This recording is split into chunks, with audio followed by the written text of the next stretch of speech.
ሰላም ቤተሰብ እንዴት ናችሁ? ደህና ናችሁ ወይ? እኔ በጣም ደህና ነኝ፣ እግዚአብሔር ይመስገን። ባላችሁበት ሰላማችሁ ብዝት ይበልኝ ቤተሰቦቼ።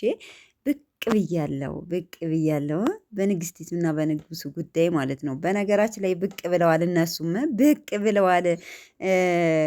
እያቸው እስኪ እንዴት አባታቸው እንደሚያምር አረረረ ይሄ ቀን አንድ ቀን እውነት እንደሚሆን እርግጠኛ ነኝ ስላችሁ፣ ይሄ ነገር እውነት ነው። ግን ደግሞ ሞር የራሳቸውን ልጅ አቅፈው ሀይሚዬም እንድች የራሷን ልጅ አወልዳ ማለት ነው።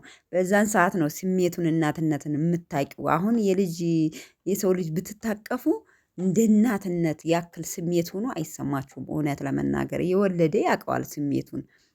ብዙዎቻችን ስደት ዓለም ላይ የምንኖር ነን፣ ግን በብዛት በፐርሰንት በተወሰነ ፐርሰንት ደግሞ ወልደውም የሚሰደዱ አሉ። ግን እናትነት በጣም ይለያል። እውነቴን ልንገራችሁ ማለት ነው። በዚች ምድር ላይ ገንዘብ ይኖራችሁ የሚያስደስተው ልጅ ነው። በቃ ሚሊዮነር ቢሊዮነር ሆኑ ማለት ነው። እንደ ልጅ የሚያስደስት ነገር የለም። እውነቴን ነው የምነግራችሁ እና እንግዋት እንዴት አድርጋ እንዳቀፈቻት ፊቷ ላይ ልክክ ብላ። ብሩኬ ደግሞ እንደምታዩት ጥጦ እያጠባ። እስኪ ሹክ በሉኝ ኮሜንት ላይ የምታውቁ ከሆነ ልጁ የማን ነው የለቀቀው? ወንድማችን እንትና ማን ነው? ሚፍታህ ነው። እና ልጁ ግን የማን ነው እንዴ?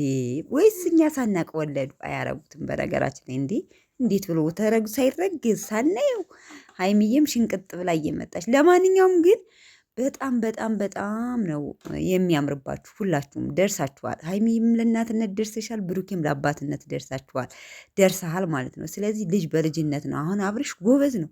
እንግዲህ ልጁ አብሮት ነው የሚያድገው ማለት ነው። እውነቴን ነው የምነግራችሁ። ልጅ ግን ለመውለድ እንደውም ተሎ ቢወለድ እኔ ተመራጭ ነው ብዬ ነው የማስበው። በጣም አሪፍ ነው። በቃ እኩል ያድጋል አብሯችሁ ማለት ነው። እና ሀይሚና ብሩኬ ደግሞ በጣም ተወዳጅ ናቸው። ባላቸው ራሱ አሁን በቢዝነስ ጥልቅቅ አድርገው ማሳደግ ይችላሉ ቢወልዱ ራሱ ማለት ነው። እና አንድ ቀን ግን አለኸኛ ምንድን ነበር ሙዚቃው እናንተ ሲያምር ማለት ነው። ደስ በሚል ሙዚቃ ነው አቀነባብረ የለቀቁ።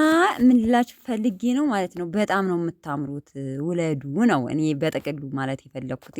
ልጅቷ እንዴት ብላ ከፊቷ ላይ ልክክ ብላ ሀይሚ ራሱ የምታሳየው ሪያክሽን እንደዚህ በፎቶ አይደለም በቪዲዮ ነው በነገራችን ላይ። እና በጣም ደስ ይላል። እስኪ ይህን ፎቶ እያያችሁ እናንተ ምን እንደምትሉ ራሳችሁ ገምቱ፣ እንትን በሉ ማለት ነው፣ አስተያየት ስጡ ከምር። ከዛ ሲቀጥል ደግሞ ቅመሟ ማለት ነው ሰሞኑን በተፈጠረው ነገር አንዳንድ ነገር እንትን ብላለች፣ ስቶሪዋ ላይ ለቃለች። እና እውነት ለመናገር ስለዚህ ጉዳይ እኛም የብሩኬን ሀሳብ መቀየር አለብን። ሰምታችኋል። በሰርጌ ግን ቋስ ሌላ ነገር እመርጣለሁ ብትል ማለት ነው።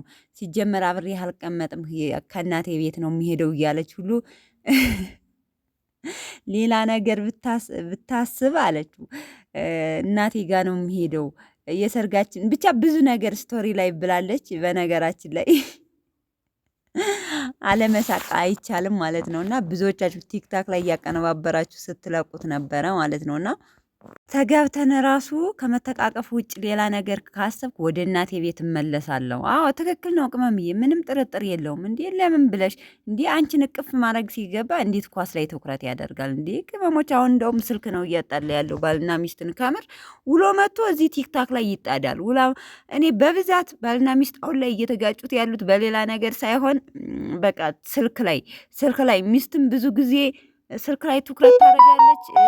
ባልም ደግሞ እንደዛ ነው የሚያደርገው ማለት ነው። እና ስነ ስርዓት ያዙ። በቃ ይሄን ስልክ አንዳንዴስ እውነት ግራ እያጋባኝ ነው። እንዲህ ቁጭ ብሎ እሷ የሆነ ላይፍ ማሳለፍ ትፈልጋለች፣ ወይም ደግሞ እሱ የሆነ ላይፍ ማሳለፍ ይፈልጋል። ግን ስልክ ላይ ነው በቃ አሁን በብዛት ውሏችን ምናችን ስልክ ላይ ነው። እና ነገሮችን እናስተካክል። ስለዚህ ብሩኬ ይሄ መልእክት ላንተ ነው። ጨረቃ ፋሚሊ እንረባረብና የብሩኬን ሀሳብ መቀየር አለብን። እንዴ አይታሰብም። ሲጀመር ኢንስታግራም ቲክታክ ላይም ትናንትና ስቶሪ በስቶሪ ሲያደርገው ነው የዋለው። ምክንያቱም ምርጫዬ ነገም ዛሬም አርሰናል ነው፣ ሰርግ የሚሆን በማንም አትምጡብኝ በአርሰናል እያለ እንትን ብሏል፣ እንደቀጠለ ነው። ስለዚህ ሀይሚም ስቶሪ ላይ እያደረገች ነው። ጨረቃ ፋሚሊም ተነሱበት። ለምን ሀሳቡን መቀየር አለበት። ለማንኛውም ግን ይህን ፎቶ ቪዲዮ በጣም ወድጀዋለሁ። ለመውለድ ለመክበድ ምንድን ነው ወልዳችሁ ለመሳም የራሳችሁ ያብቃችሁ። እውነት ትለያላችሁ። የተለየ ፍቅር ነው ያላችሁ እና ወደ ቁም ነገሩ ሂዳችሁ ውለዱ ማለት ነው። እኔ እንደራሴ እውነት ለመናገር እናት የሆናችሁ ታውቁታላችሁ። ልጅ በጣም ደስ የሚል ነገር ነው እና ደርሰዋል። ሀይሚና ብሩኬ ገናም ብሎ የሚባል ነገር የለም እና እንደዚህ የሰው ልጅ በጣም በተለየ በደስታ ስሜት ከማቀፍ የራስን ልጅ ማቀፍ